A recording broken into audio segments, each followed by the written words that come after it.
Hey guys, in this video, I will show you how to find the PC password for Windows 10 and 11. Alright, so let's begin with the video. First, click on the window icon and go to the settings. You will see your profile and search for the password in the search bar. Now, select the Change Password option. Here, you will see the PIN option and you can change the PIN or remove this sign-in option. You will also see Password option.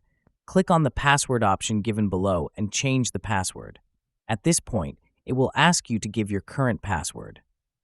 Go back to the Windows search and search for Control Panel. Select the Control Panel. Now here, look for Credentials Manager and choose it. Here, you have two options, Web Credentials and Windows Credentials. Simply select Windows Credentials and you'll be able to see your passwords here.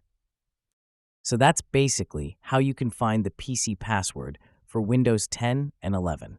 So that's all for this video. Consider subscribing if you find it helpful, and I'll catch you in the next one. Thanks.